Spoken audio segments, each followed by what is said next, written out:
Hello, I am Steve Goodman and on Practical 365. Today I am going to talk to you through our top 11 posts from 2021.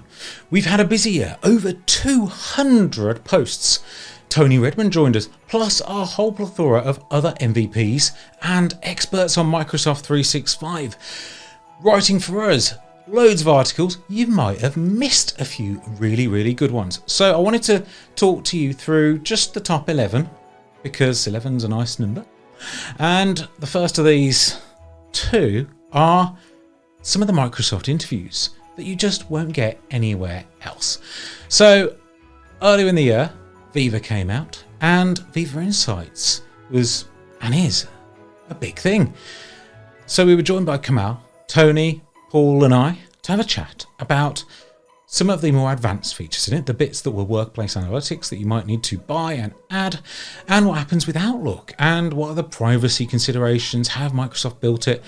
So getting General Manager for Insights on the show, it's something you absolutely can't miss. And talking of getting senior Microsofties on the show, we had Rish talking Teams with Tony, which is always really good to hear. So as an MVP and hearing this at the summits and airlifts and so on, then you really get under the hood and get to understand exactly what makes up Teams, what's happening as they build out the service, how are they making it more reliable, how are they making the client perform better. And this is the kind of stuff that Tony talked to us about, and you can find out on Practical 365. And we've got a whole bunch of posts which I thought that you might have missed, but you really don't want to. And the first of this, number 3, how can you generate Office 365 licensing reports? Because in 2022, you might want to see whether it's time to upgrade to E5 or perhaps consolidate on what you've got. Maybe Microsoft 365 F1 might be better for some of your users. And this is going to allow you to generate some reports. Really useful. Again, if you're worried about price rises or CSP to other agreement changes, then take a look. But most people are not going to go down. Really, the key thing is making sure you're actually using your existing licensing most effectively. No one wants to have to answer that question. Why have we been paying for all of this for 2 or 3 years and we've not used all the features? That's not a good position to be in. So you can double check whether you've got some licenses you should use more effectively, features you should use more effectively as well, rather than going down. No good. And will Teams Connect unlock some more complex migrations? Well, I asked that question on Practical 365 because I got asked that question, well, by lots of people really, because some of the customers I work with are in industries where they do have some quite stringent restrictions, working with governments and all that sort of stuff. And they can't live in a single tenant, and tenant-to-tenant coexistence isn't the best. Though you can obviously get some tools from Quest and such that can solve that to a certain degree. But it's a Microsoft limitation. And this unlocks a lot of those things. Rather than as a tool you're just going to use to chat instead of switching tenants. It's not for consultants to use. This set of tooling, shared channels, Azure AD, business to business direct connect. It is for complex organizations that really need this stuff. So I talk about how that is going to help with those kind of migrations or those moves to the cloud or coming together of organizations, long periods of coexistence before they all go into one tenant in that article. And what else have we got? Oh, Ingo. I absolutely love it when Ingo writes for us. He came on the podcast earlier in the year as well. Ingo works for a very large software company in Germany, and over there he manages over 100,000 users in Exchange Online and other services as well. So his tips on how to speed up some of those get commands are absolutely useful stuff. And even if it's 50 people, 100 people, 1,000 people that you are managing, then it's still going to be useful, because if you're writing scripts to do interesting things, as I'm sure you are, then you don't want to wait 10 minutes when you could wait 2 minutes, right? Right? Yeah. And, I liked this one from Sean. Now, I'd seen years ago when it first came out, Mark Vail did something similar. Mark Vail, as in Mark Vail from Commonwealth, Microsoft MVP for Teams. When guest stuff was all around in Teams, he did a thing to invite people It's good to see something like this though, because people aren't really doing this kind of stuff, and it's useful to know that you can, because you can tidy up a lot of the stuff that you think might be unbrandable, like as your AD guest invites, by doing this. Now, Mike Weaver, who makes the migration tools for Quest, not by hand like a elf in Santa's workshop, but in a more technical sense, I guess, wrote about how you could rename SharePoint Online and avoid tenant migrations when you might not need to, which is it's useful. It must be important if Mike Weaver, who makes tools you can buy to migrate, talks to you about a tool inside Microsoft 365 you will be able to use soonish that might mean that you need less of their stuff, which is good in a way, but there's some caveats, but you've got to weigh up. Are the caveats that might be mostly gone when Microsoft launched this worse than migrating tenants? You decide. It has been out since July. People haven't really noticed this either, so be informed and know that this is something to have in your back pocket. It is possible to use it in production, but you need to speak to your Microsoft account manager, etc., to see whether they're allowing people to do it, because they don't always say yes.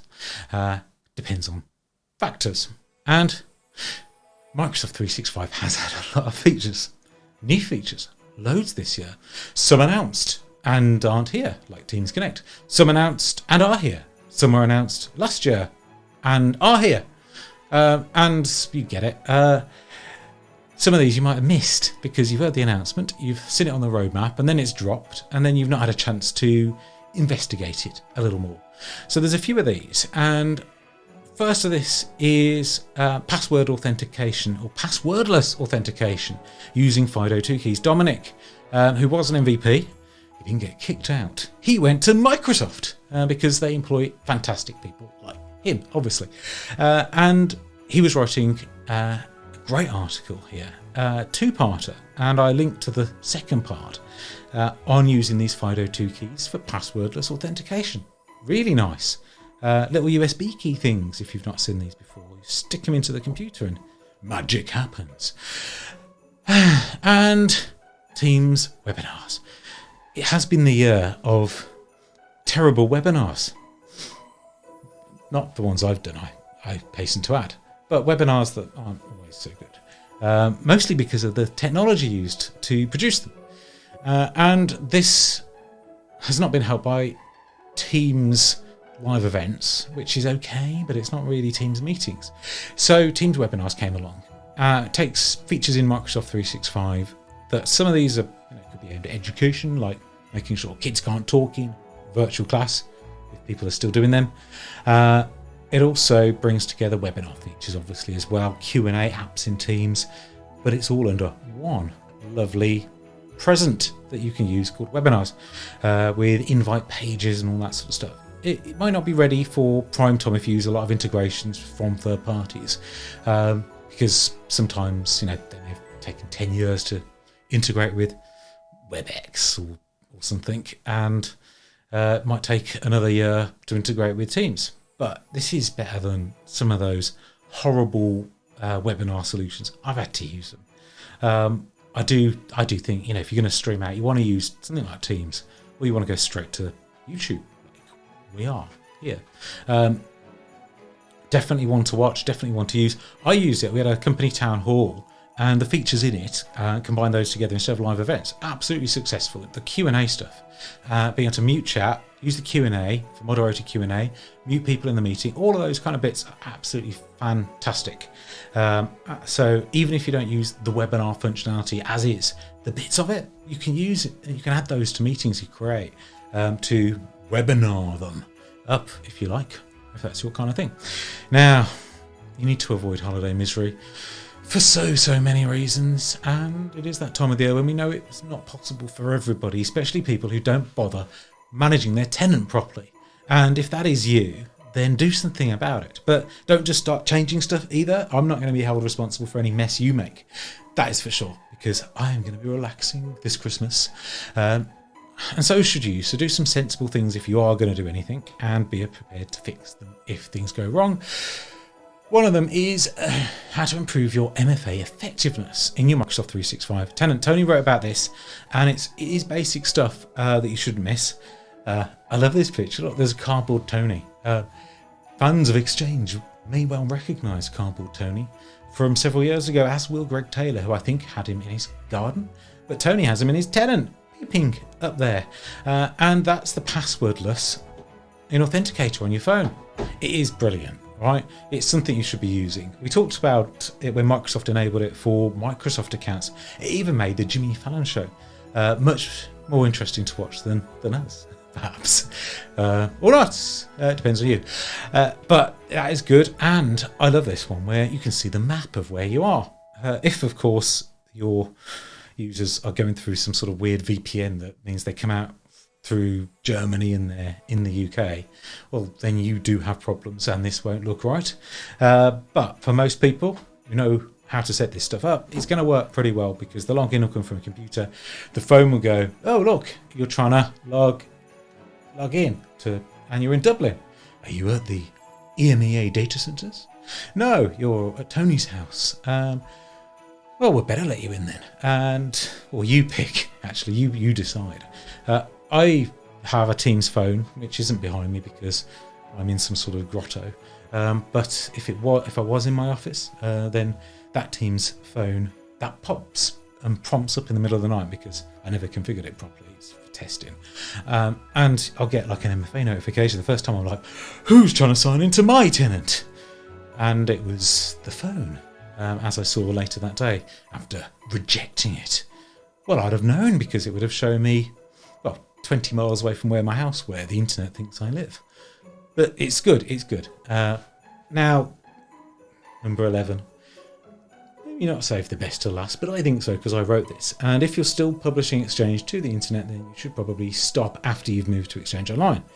And this is how in that article. So if you've moved everything, maybe Autodiscover's still pointing on-prem, or you've moved everything, you're just keeping it there, and you've been dutifully patching it and avoided every horrible thing that's happened to Exchange this year, then, well, do this. Save yourself some future heartache, okay? That's simpler, isn't it? Look, Duns DNS, pointing at the cloud, and all of that on-prem stuff, while you still have to keep an Exchange hybrid server for management around, or not, as you'll say in the comments, because you do you with ADSI edit. Well, keep it off the internet. Box it away from everybody. Don't allow the bad things to happen. Okay? Good tips there, right? Now, this is the end of the tips. And I wistfully say, ho, ho, ho. Have a fantastic Christmas. We have loved writing for you this year. And once Christmas is over, and you've got rid of the weird thing on your head, then join us in the new year. I will no doubt be playing with Microsoft 365, so you don't have to. Not in your tenant, don't worry. I'm not one of the bad guys. Just making cool articles for you to look at in the new year, whatever the kids are saying. So join us. It's going to be absolutely fantastic. We have absolutely loved writing for you this year, and thank you for, in ever-increasing numbers, from listening to the podcast, or for listening to the podcast, and for reading the site as well. From the whole team, thank you, and Merry Christmas, and have a happy, happy New Year.